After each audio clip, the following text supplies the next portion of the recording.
So welcome everyone. Thank you for joining us. Thank you Benji and Shanti for getting us started this morning.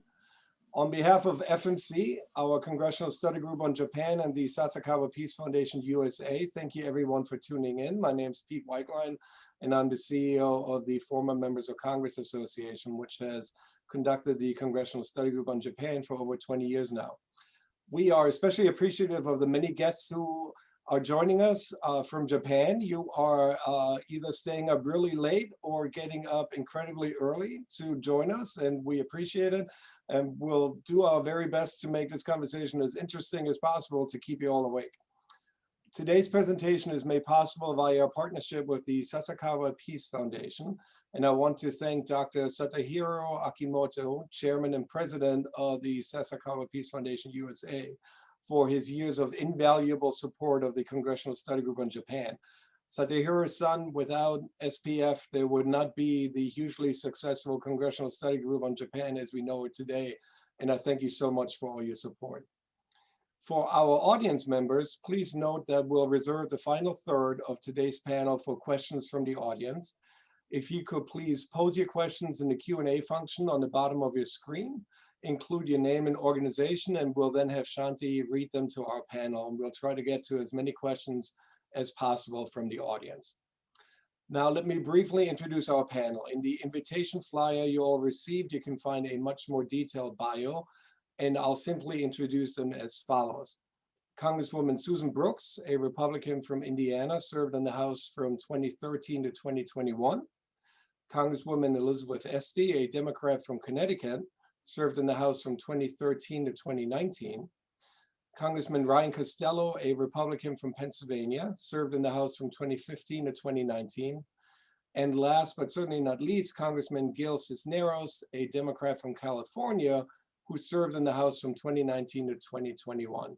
Thank you all so much for giving us your time and expertise today. And I should note that Susan Brooks caught a little bit of a cold shoveling over a foot of snow in Indiana, so she'll disappear once in a while to take a sip of hot tea, but you are being a real champion for joining us, even though you're a little under the weather. Thank you. So let me get us started. We are charged with giving our very unique insight into the first 100 days of the 117th Congress. And to start our thinking off on the most challenging foot possible, let's take a look at the first 46 days of that Congress and see what we can discern for the next 54 days until we reach that magic mark of 100. In the past 6 weeks alone, this Congress has voted to impeach a current president, switched majorities in the Senate, voted to remove a current member from all her committee assignments, held an impeachment trial, and voted to acquit a former president following said impeachment trial. So it's been, let's just say, an active 6 weeks for the 117th Congress. To think through possible legislative accomplishments, whether within the first 100 days or the first 100 weeks, we assume a willingness to govern and work together towards solutions. So let me ask each of you, what is the atmosphere right now in Congress, a place that two of you left just a few weeks ago? And how likely is it that we'll see a productive 117th Congress? Elizabeth, if you don't mind, let's start with you, and then Susan, Gil, and Ryan after that. Thank you. Well, thank you, Pete, and thank you to Sasakawa for their support for the Former Members Association and the really vital connection between the legislative branch in the United States and our friends and allies in Japan, and really appreciate your work on that. Now, I started with Susan. I traveled and served with Ryan as well. Susan and I have been friends now since we first got elected. And Gil, unfortunately, I did not serve with you, but hear great things about you. I think we are all, as you will see, we are all very collegial. Several of us are actually very good friends. But I do think the current Congress is, as I can see, I think, noteworthy and not in a good way, of a very high level of stress and real questions about whether people can trust each other. And that's a rather fundamental baseline concern. So I am deeply concerned about that aspect. Having survived and lived through representing Newtown, Connecticut with a school shooting, one of the features that no one's talking about, but I know is happening, is that current members of Congress are going through PTSD, post-traumatic stress disorder, and their staffs are too. And they do not begin to know how much that's disrupting their sleep, their ability to think, their ability to plan. And so that's the sort of thing that is going to make it more challenging, plus all the politics, plus COVID. But I am most concerned, frankly, about that trust issue. And so I'm really eager to hear what Susan and Gil say about that, because that I'm hearing anecdotally, but wasn't on the ground a few weeks ago, and the two of you were. Yeah, Susan, you left just a few weeks ago. These, for the most part, are colleagues of yours. So describe the atmosphere. Well, thank you, Peter. And again, thank you. I want to echo what my good friend Elizabeth just said. Dr. Akamoto and Sasakawa Peace Foundation, thank you so much for the partnership with the former members of Congress. I was fortunate enough to have traveled to Japan in 2017, and I will share with you that those types of trips, those transatlantic trips, those trips across the Pacific are so important for members to travel together and to be together. But because of COVID, I will just say that we have not been together as a body. Because of COVID, the House chose to, and our speaker chose to allow members to do what is called proxy voting for the first time ever, and to give their vote to someone else. Republicans chose not to do that. I'm a Republican, so we went in to vote. But what that did is it removed us from each other. Just being together in the House, in the Capitol, being together in committee meetings, that was taken away during COVID. And I certainly appreciate why, because of the health concerns of many of our members. But I think this new Congress coming in with all of these new members, they really are not getting an opportunity to work with each other, to get to know each other, to learn what each other's agendas are, except in Zoom hearings and meetings, which I understand they are. One committee meeting went until 5 a.m. One committee meeting went until 1 a.m. These are very difficult ways to govern and to legislate. And I think the first 100 days have already proven to be so incredibly difficult. And so I agree with Elizabeth, they probably will be, and their staffs will be suffering tremendously from the attack on the Capitol. And while that should be something that could bring us together, because we're remote, we really are not together. And it's, I think, going to be a very difficult time bringing this Congress together in not only the 100 days, but beyond. And Gil, like Susan, you just left a couple of weeks ago. Yes, and first, I just want to thank everyone again for your support for the former members of Congress as well. And thank you for including me in this event today and giving me this opportunity to speak with you all. You know, kind of like what Susan said, the atmosphere there, I don't think is very good right now, and it is very limited. And it was kind of going that way before. You would hear the stories from former members from like back in the 80s or the 90s about how everyone used to live in DC and everybody had friendships across the aisle. I mean, that has been kind of going away for a long time. I think your access, you know, you try and build friendships, but even with the way the schedule was going, Monday to Thursday, you were out, you would fly in on a Monday, you're out of there by Thursday. There wasn't a lot of time to really kind of spend with a lot of members, really, especially across the aisle, even let alone in your own party. That has been going away. And right now, you know, you look at the Capitol and talking to my colleagues that are there right now, it's almost like a military kind of state that we're in. The Capitol is surrounded by fences. The area is all closed off. There's National Guardsmen there in the Army that are there with their M16s that are out. It's not the Washington, D.C. that I knew as a congressman, or even the Washington, D.C., and I went to college in D.C. It is so different right now. And now, again, with the schedule, it's changed because of the pandemic. They're spending less time in Washington. So that means less time to build relationships. Right now, I think they're doing 2 weeks from talking to a colleague yesterday, they're doing 2 weeks back in their districts, doing Zoom committee hearings, and then they go back to DC for 2 weeks, and they're just kind of rotating the schedule.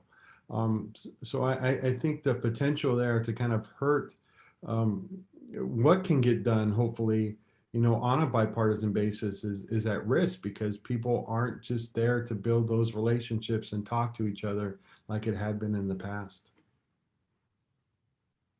Ryan? Sure. Nice to be with you. See my buddies Susan and Elizabeth. I'll say three things here. One relates to how you go about getting bills sponsored. Two involves January 6th, and three involves reconciliation. So if I forget, somebody needs to remind me, those are my 3 points. First, the way you go about getting legislation moving in a bipartisan fashion is to find colleagues on the other side. For Democrats right now, a lot of them are only willing to introduce bipartisan legislation if you are a member that voted to certify on January 6th, which whittles down the number of available Republicans to do bipartisan legislation with.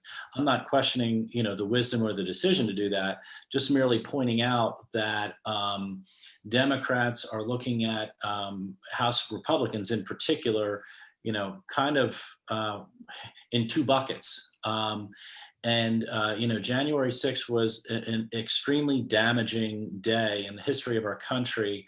But it also has very present day ramifications for how members are interacting with one another, and even more importantly, how the staffs of members are interacting with one another. And as my former colleagues and Gil, whom I've never met before, but as they will all attest, you're only as effective as your staff, and your staff, they are facilitative in their own right.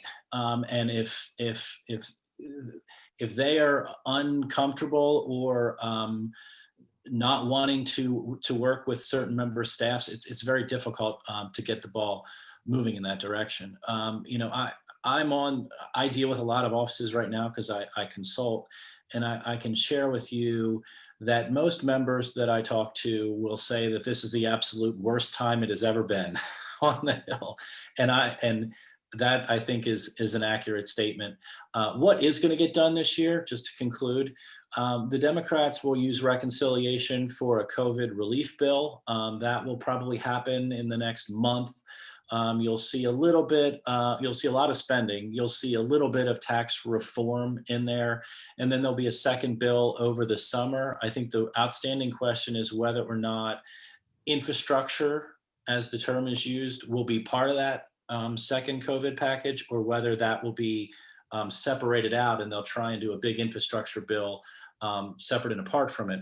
One final point, the one thing that could bring everyone back together a little bit is if they do what the public calls earmarks and what members of Congress and their staff call congressionally directed appropriations. There has been some talk of that. I'm still deeply skeptical that happens, but if that happens, you could all of a sudden see members wanting to vote yes because they have important projects that are in bills that they can go back and explain to their constituents that they got things done. And Ryan, I'm glad you mentioned COVID and the bill that the White House is trying to formulate and push through, because I mean, we can all agree getting vaccine into arms, finding ways to open our schools safely, shoring up the economy, helping people pay their bills.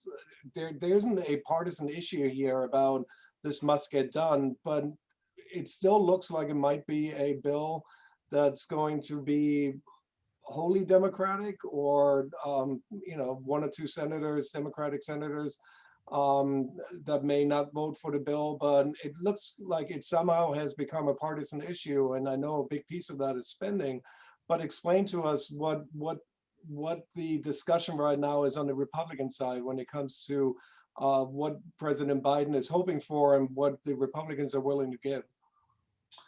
Well, I'm sure I'll say what my colleagues here will say, and that is, and this is not a critique of Democrats, but reconciliation is a political process. So when Republicans did it 2 years ago, I'm sure Elizabeth could attest that there were some things in our tax reform bill that she could have easily supported, but she can't support the whole package. And so you have to go, it's going to be a huge bill, and it's going to be Democrats support it and Republicans don't. And what happens there is the coalition building happens on the Democratic side. So you need to make sure you get all Democrats on board in order to usher that through.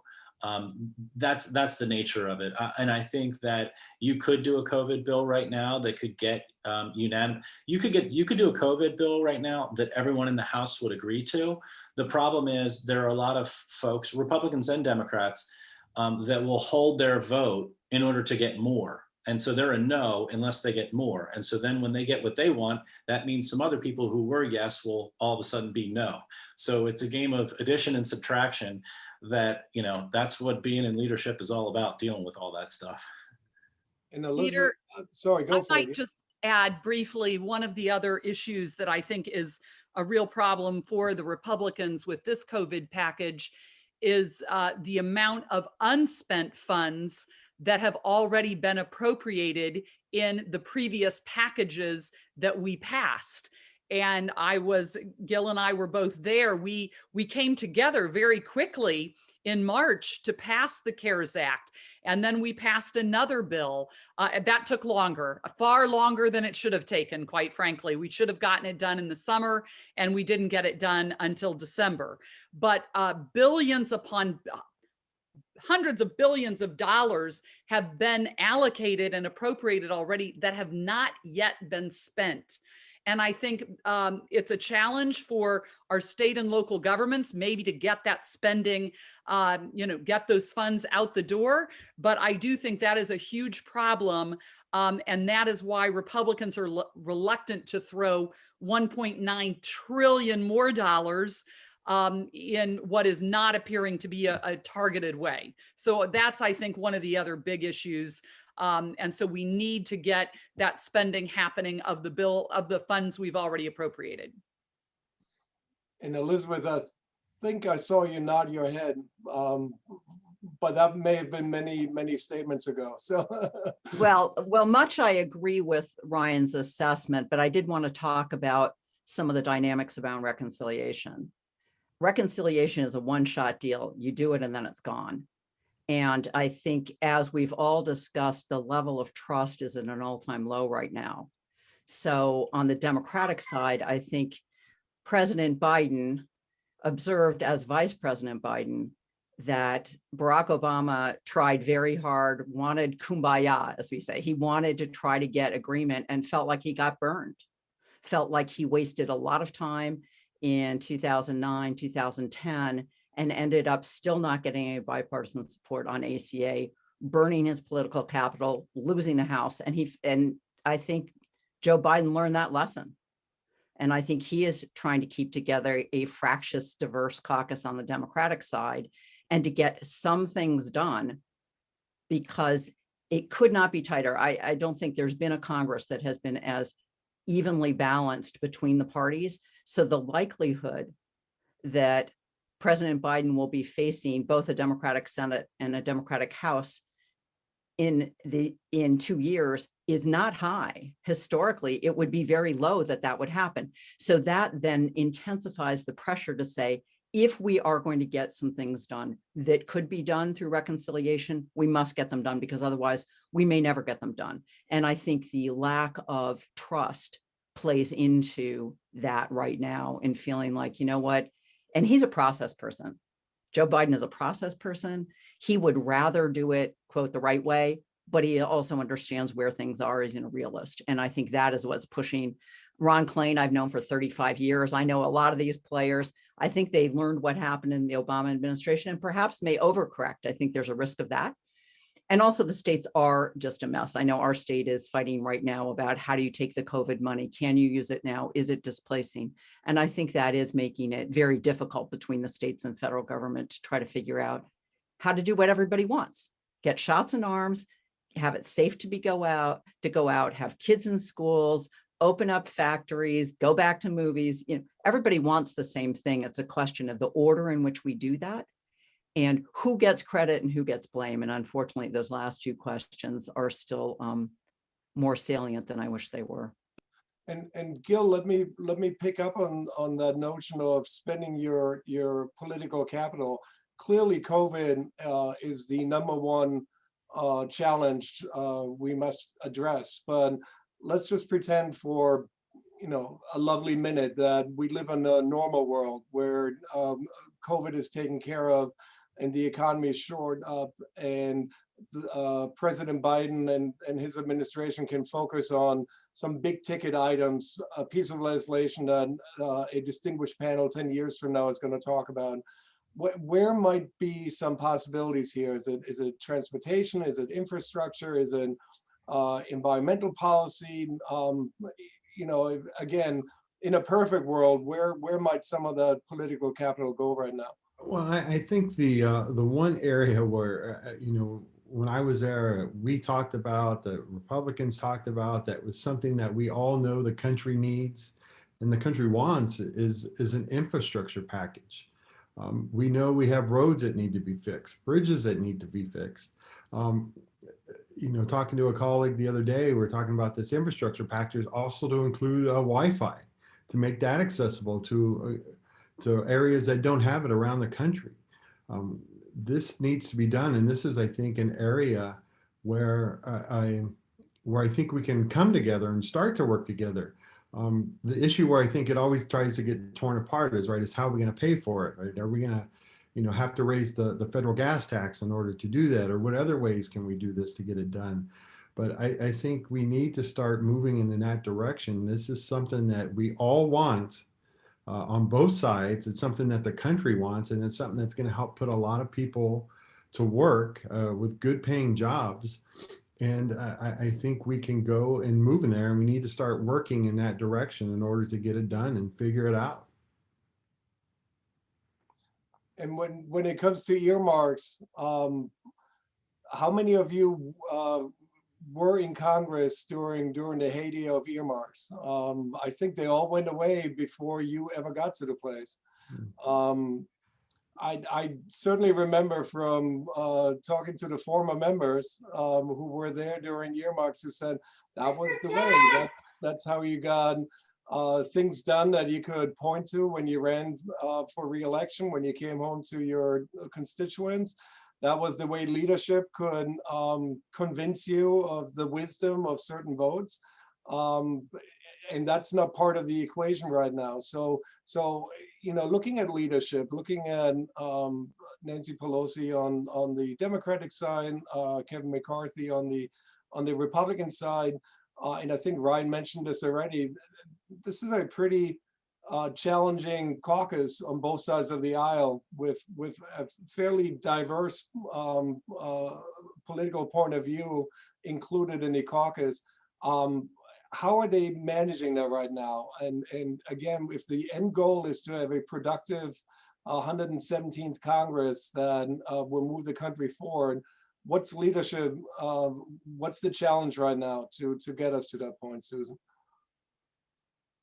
I thank you for the question, because there is a roadmap that one of my last assignments, I was on a completely bipartisan committee called the Select Committee on the Modernization of Congress. It was led by Representative Derek Kilmer, who is still there, a Democrat from the state of Washington. He did a fabulous job leading this bipartisan group, and Representative Tom Graves, who did retire, as did I. But I will tell you, we came up with 97 recommendations, bipartisan recommendations of how to improve the institution of the House of Representatives. And one of our top recommendations was bringing back what we called congressionally directed grant program, which is a different term for earmarks or congressionally directed funding, but it would make it a competitive process.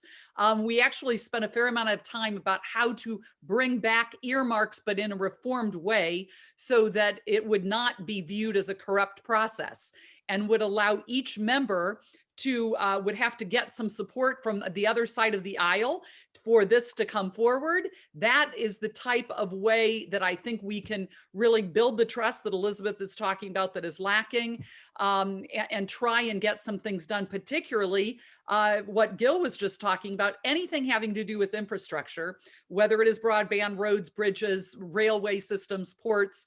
If a member can bring that funding back home, that is something that is just not only good for them and their reelection, but most importantly, great for their constituents and their districts and the country. And that's what we need to do to be competitive in this country.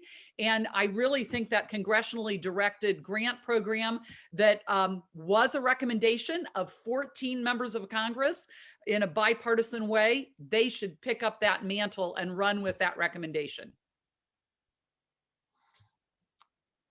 And sorry, Elizabeth.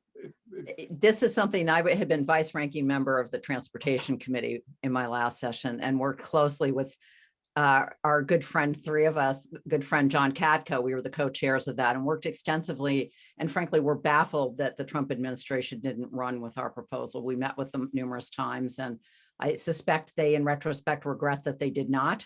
I'm sure the Obama administration regretted that they did not. Now, during the Obama administration, though, John Boehner was opposed to earmarks. So if the Speaker of the House is opposed to something, it's not going to happen, period. This Freedom Caucus has been opposed to earmarks too. So you have to deal with, on both sides of the aisle, you have to deal with your internal dynamics and wrestle that to the ground. I don't know where Kevin McCarthy is on this. I was actually just reading this morning, Steny Hoyer, who's number 2 on the Democratic side, is a longtime fan of them because, for the reasons we're discussing, you have to give people a reason to vote for tough things for their district. And right now, and I applaud the work Susan and Derek and the whole group in the Modernization of Congress did, and we did a similar effort on the Former Members of Congress Association, actually did interviewing and debriefing of former members and came to much of the same conclusion. We need to change some of the rules and incentives. And right now, frankly, for fundraising and attention, you get that by being unreasonable, getting on TV, pounding the podium, shrieking at the top of your lungs and saying hell no to everything. And you get nothing for abiding by the rules, biting your tongue, taking tough votes. You lose your seat when you do that. So right now the incentives are terrible. The incentives need to be changed. People have focused on money. I think that's even harder to fix, getting money out of politics. But I do think things like encouraging and incentivizing bipartisan legislation, privileging that for introduction, doing things like having district-directed spending money, which currently is done by the president. I mean, it's an insane system in which Congress has the power of the purse, but has ceded all of that to whoever happens to be in the White House. That ought to be something members of Congress can agree on, but not if they're going to weaponize it in ad campaigns against the other side. And that's what I'm sure Nancy Pelosi is trying to figure out. She's very strategic. She's trying to figure out if this can be done in a way that gets things done without it becoming fodder for every campaign ad that takes out the majority she needs to be in the speaker's chair. And that's, I'm sure, the calculation she's trying to make right now. I very much appreciate the plug for FMC's report. It's called Congress at a Crossroads. We interviewed 4 former members about their experience in Congress, and you can find it on our website, www.usafmc.org. So nicely done, Elizabeth. Thank you. Ryan, let me switch our discussion a little bit. Earmarks give you the chance to point at something, a bridge, a building, a post office, whatever it is back home. It's much more difficult to explain to your constituents foreign relations, international relations, trade issues, and these are votes that don't resonate quite as much with with constituents, whether it's Pennsylvania, Indiana, California, or Connecticut. But in the past 4 years, the Trump foreign policy has definitely taken a pretty hard stand on some long-standing relationships, whether it's NATO and our allies, and also, more importantly, almost trade relationships. We walked away from TPP, and as I mentioned at the beginning, we have a large audience joining us from Japan.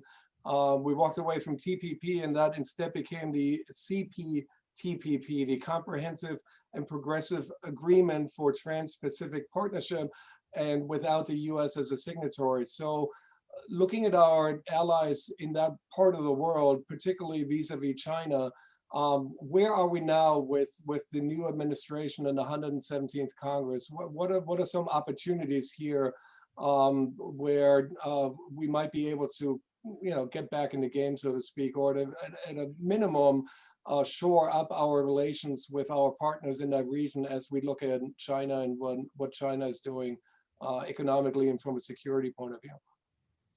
So it's a great question, and I would certainly be curious to see what Gil and Elizabeth have to say on this, because central to any trade deal is the ability to do trade promotion authority, and TPA is a really difficult vote for a lot of Democrats. In fact, I recall in my first term, the Obama administration, they relied on Republican votes in order to make sure they got TPA to the finish line, because it's a very, labor does not always view TPA authority in the most favorable light. Look, I think, I'll answer a question you didn't ask, and then I'll give it back to you. I think on the issue of tariffs in particular, I'm very curious to see how this administration dials back and remains a trading partner that's looking for better deals, but does it in a way that is a bit more productive and less damaging, frankly, to a lot of American industries. I think that's probably the first challenge for the Biden administration.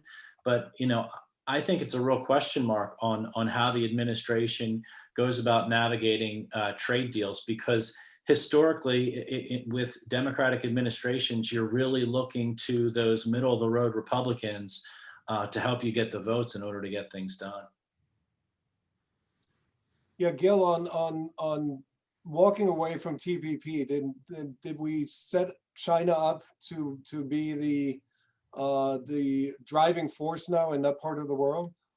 I believe we did. And like I always say, the world is a better place when the United States leads. And unfortunately, I think during the last administration, we kind of walked away from that a little bit.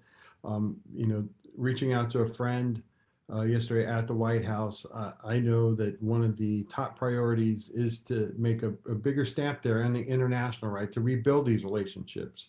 The president has said that climate change is going to be something that we need to start working on. So he's joining the Paris Accords now. We need to start building these relationships back up again, not only in Europe, but also in Asia, where a lot of, in Southern California, we depend on a lot of trade with Asia. Honda has its headquarters here in Southern California. These are relationships that we need to start building up again. We need to start becoming a factor again and kind of building these relationships, whether it be Japan, South Korea, China. We need to reach out and make sure that we are working with them to get fair trade. That's going to benefit not only our allies, but also, the people here in the United States. Susan, let me take a step back again and ask you about the 117th Congress, which is the most ethnically and racially diverse Congress that has ever been assembled, building up on the 116th Congress, which was the most ethnically and racially diverse Congress that ever came together. And of course, a large number of women candidates, outstanding candidates on both sides of the aisle who were elected in the 116th and to the 117th. Between the two elections, 2018 and 2020, there are now 160 new members, I believe. And it's probably a little bit more true on the Democratic side, but it's not untrue on the Republican side. that you have become a Big Tent party when it comes to different experiences and different points of view. So what does that tell us about the focus of the 117th Congress and the ability of the parties to be more reflective of what we see in the country as far as our population is concerned?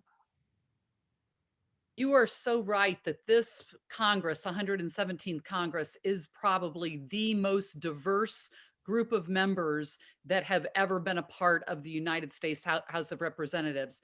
In the last Congress, the Democrat Party did a phenomenal job bringing a historic number of women to Congress.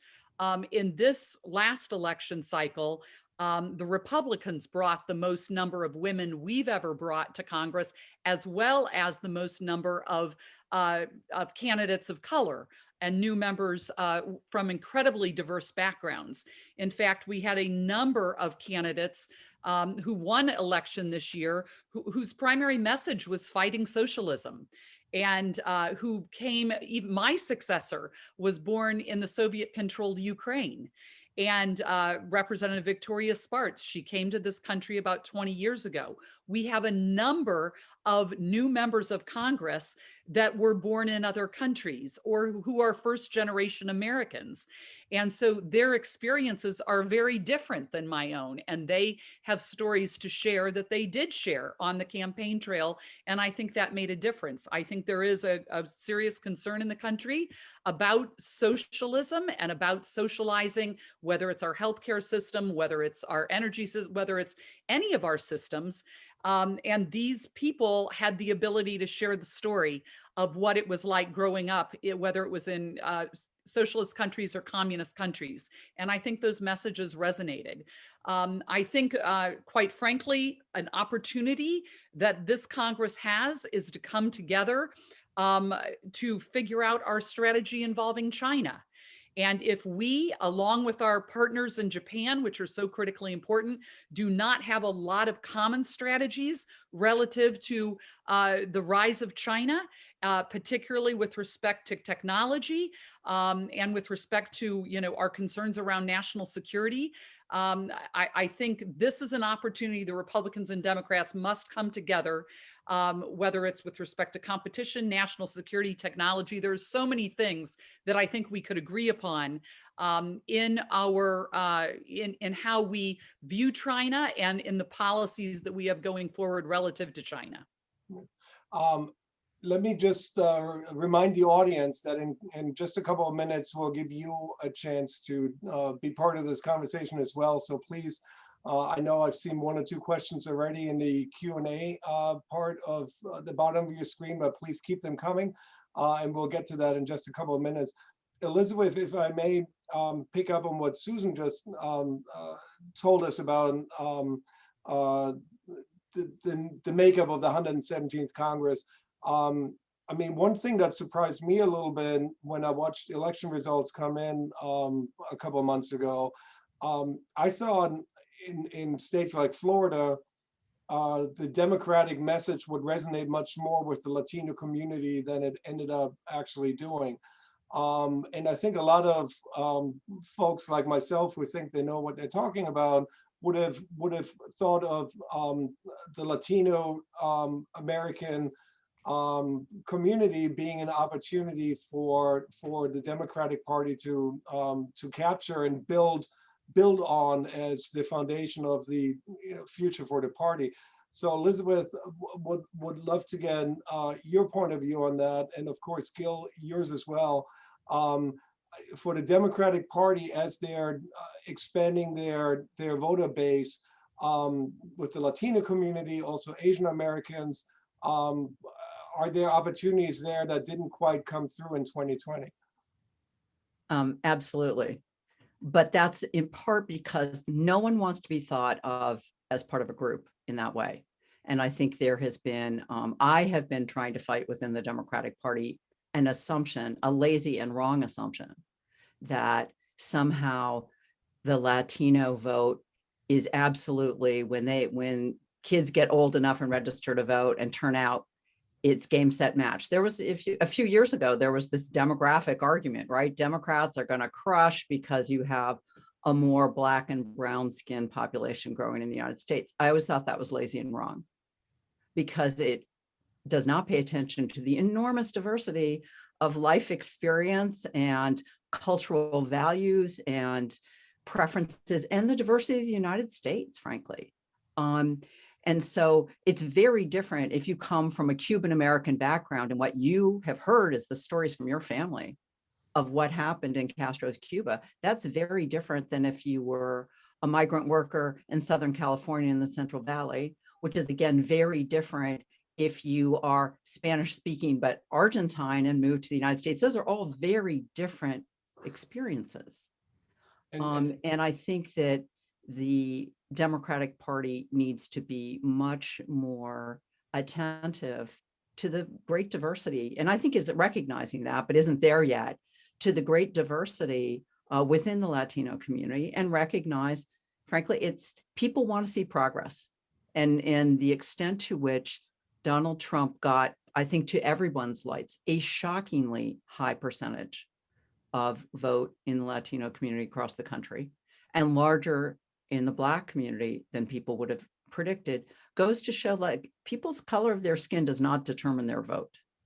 People are looking for a lot of other things. And if someone is culturally or religiously identified with you, if you're a small business owner, that may be the most important thing in your life. And so people should never make the assumption that the color of somebody's skin is going to determine their vote in and of itself. Policies matter, policies matter, language matters, of feeling whether you're respected. Hey there, speaking of a young one, the future. So I think, it's things like just learning Spanish. More members of Congress learning Spanish so that they can communicate with members in their district. The final thing I wanted to make a quick plug on, both I agree on China, and I actually think there's a mutual reset across the parties, which may open some possibility in some ways, that both parties have kind of agreed we've got to all be much tougher on China. I think that actually opens up some possibility to revisit our relationships in Japan and South Korea in particular. But I do think we're going to have to really think about the need to get to know the diversity of the United States. I've been calling for and trying to find other, and I'll talk to my former colleagues here, to look to try to support people going to each other's districts that are very unlike their own, whether it's within your own caucus, like Democrat to Democrat or Republican to Democrat, because frankly, the country is extremely diverse and people don't know what they don't know. Yeah. You know your own district, that's your job. But other people's district, they may be accurately representing their own district when they take a completely different position from you. And that's something that we don't have enough of a sense for right now. We don't know each other well enough, and people aren't friends enough to see and spend time in somebody else's district to say, wow, some of these values are the same, but the way they're manifested is really very different. I understand now why you took that vote. Yeah. And Gil, we just saw two future voters. Help us understand that a little bit better. The Latino vote from one election to the next is going to be larger and more important and build up from one cycle to the next. What resonates from the Democratic side as well as from the Republican side? And what's a unifying factor here? Well, first those two boys, those my twin boys, Christopher and Alexander, they're off to camp right now. I know it's a small little thing that they're going to do with the kids and with the pandemic and all, but they're doing it safely. But I think Elizabeth was kind of right on, right? It's especially when you look at the Latino community, it's not just one group. It's made up of individuals that come from countries all over Latin America that have different experiences, and we can't look at them as just one group. And the other thing too is that you have individuals like myself who've been here. My family's been here for generations. Unfortunately, and I hate saying this, and this is the one thing that one of the mistakes I say in my life I screwed up, is that I didn't learn to speak Spanish when I was younger. It wasn't something that was taught to me by my parents. So my father spoke Spanish, my mother didn't, and so it kind of got lost. And we're trying to kind of regain that with my boys. But you know, you have individuals who are Latino, but they've lived in the United States for generations, their family has, and they don't necessarily think as the same as, you know, immigrants that are coming here to the country, you know, have only been here for the first generation. And so these are experiences that we need to kind of look at, right, and talk to these individuals and understand, you know, look, immigration is an important issue that we need to deal with in this country. And I tell Democrats a lot when they're talking to the Latino community, they think that is the only issue that's important to them. And it's not. We need to talk more about education. We need to talk more about jobs to the Latino community. And it's the same thing with the Asian community as well. Here in Southern California, we have a large, you know, Asian population where issues are very different. But as you see, right, as the generations get further and further deep into the United States, those Asian American communities, those individuals that have been here 3 or 4 generations, don't necessarily think the same way as their parents or grandparents do. And these are the issues that I think, you know, whether you're going to be a Democratic Party or Republican Party, you need to kind of look at the individuals and how they're dealing with it. And you just can't really think of it as a group. So let me now reserve the rest of our time for some questions from the audience. And Shanti will read questions as they've come in the chat function. But I want to give our very first question, and he just appeared on screen, to a honor guest that we have joining us all the way from Japan, the Honorable Iwahi Huri. And if I pronounce that horribly, I hope you accept my apologies. But you're a member of the Japanese Diet. You're a member of the House of Councilors, which is the upper house in the Japanese Diet. Yep. You're also up in the middle of the night, so we appreciate it, and the floor is all yours. Yep. Thank you very much. Can you hear me now? Yes. Thank you very much. It's 1:50 a.m., but I'm very grateful for this great opportunity to learn more about how the Washington D.C. runs and goes. Thanks to this great discussion, I really appreciate that Hori, the member of the upper house of the National Diet. Today, I learned that thanks to this wonderful discussion, that the Latino community will become larger in terms of the political power in the future in your country. It is very informative for me. Por eso estoy estudiando español aquí en Tokyo. Anyway, I have a question about the foreign policy, especially on China, and on 2 aspects. One is the national security, and another is an economy. First, in terms of the economy aspects, you were talking about the TPP. So now, Japan and China and Australia and some other countries reached an agreement on RCEP, Regional Economic Partnership Agreement. And China is now has a desire to hop into TPP as well. But we do want to have the United States get back to TPP. We always keeping the door open for the United States. So how the current Congress and the new administration would feel about the possibility of getting back to TPP, the energy. The other one is about the national security aspect. Now the growing military power of China is a great concern here in the Asian region. And so allied effort between Japan and the US, and even with like-minded countries, the partners such as Australia and India, the joint operation would be indispensable for keeping the South China Sea stable and East China Sea peaceful, for just tackling with China's unilateral military actions by force. So do you see any policy change on the national security aspect, or just you would be consistent on the national security against China's unilateral conduct? Thank you. Thank you so much for that question. Really appreciate it. And again, thank you for joining us. Ryan, if I may, since you touched on China earlier in our conversation, do you want to comment on the two parts of the question, China specifically and national security policy in the Biden administration generally?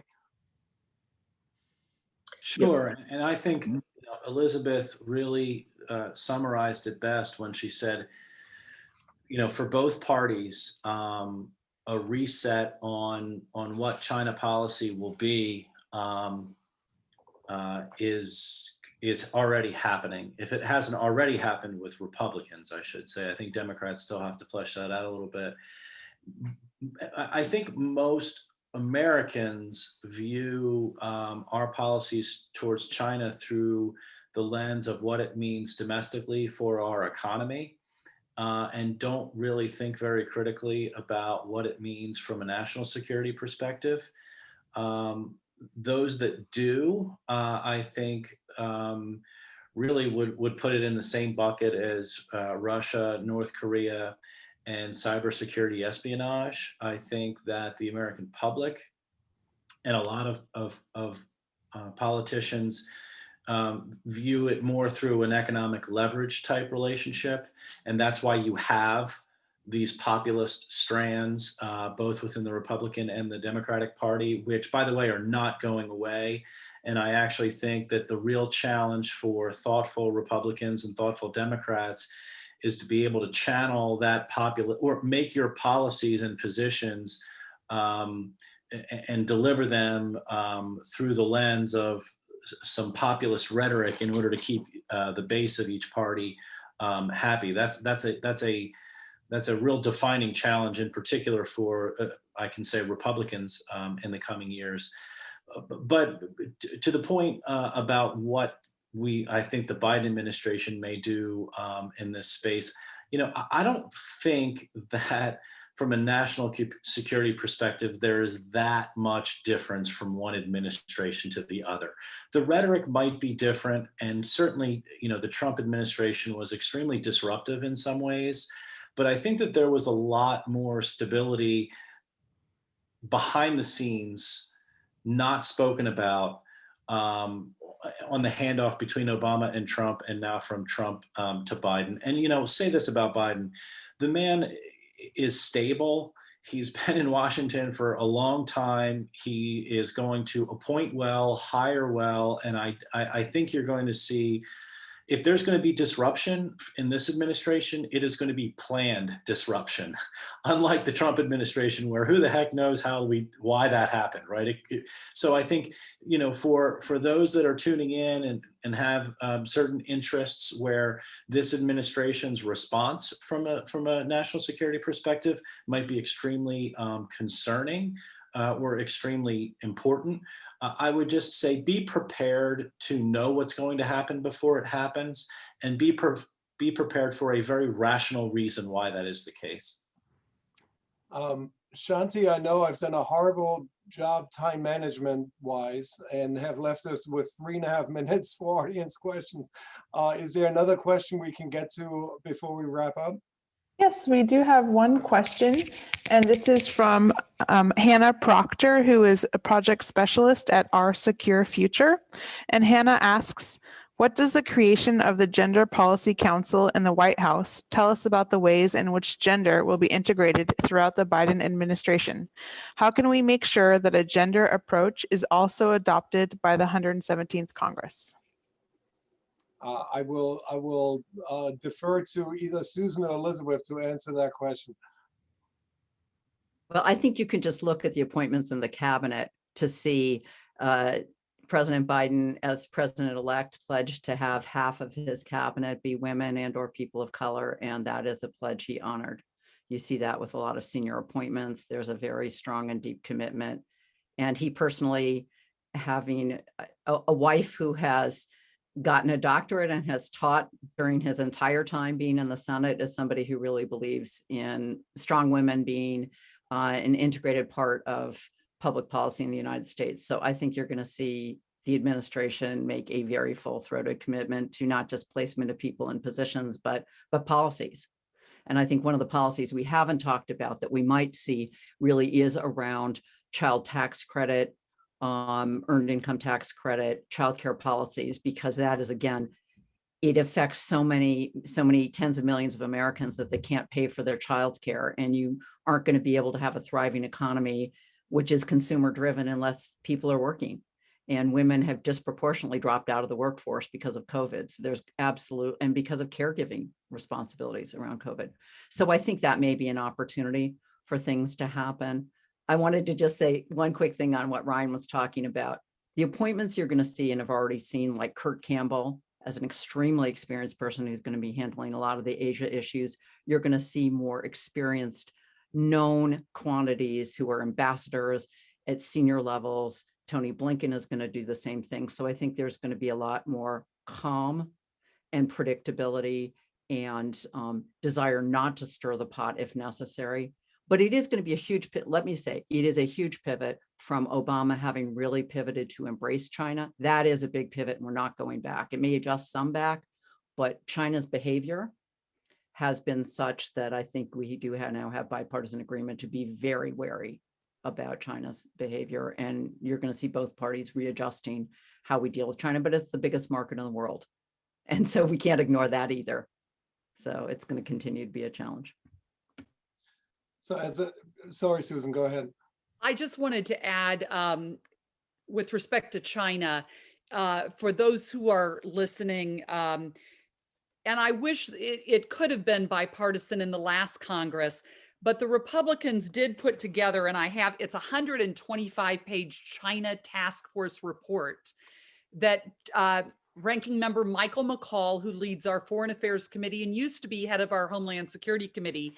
There are 125 pages of ideas, recommendations, and findings after an investigation about various different issues relative to China, to answer your question, from national security to the economy to technology and so forth. And I think it's a great starting point also for the Democrats in Congress now to look at this report, find what things that the Biden administration, the Democrats agree with this report. We're out of an election year this year, and move forward on some of these recommendations. I think, and along with obviously the assistance and our tremendous friendship with Japan in finding ways to help us move forward on these recommendations, together we'll be far stronger. So if I could just jump in here real quick too on China, like I think Elizabeth said perfectly, right? That it's a huge market, right? And a lot of Southern California and the nation really depends on trade with China. I know that the tariff war that we have in China hurt a lot of businesses here in my district that I represented, and all throughout the country. But they are, I was on the Armed Services Committee, and they are the biggest national security threat as well. They are building up their military. Their actions in the South China Sea are not friendly. And so it is something that we are definitely keeping an eye on.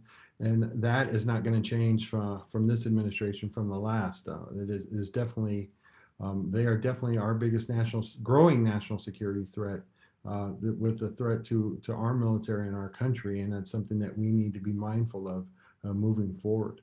And as far as when we talk about the gender going into this administration as well, and this will be the last thing I will say, the Equality Act is something that I know the Congress is focused on in regard to gender identity and making sure that we're represented and supporting our LGBTQ community. So that is something this Congress will move forward. It moved forward on the last one. It'll move forward with this one. And I think it'll have support from the administration going forward as well.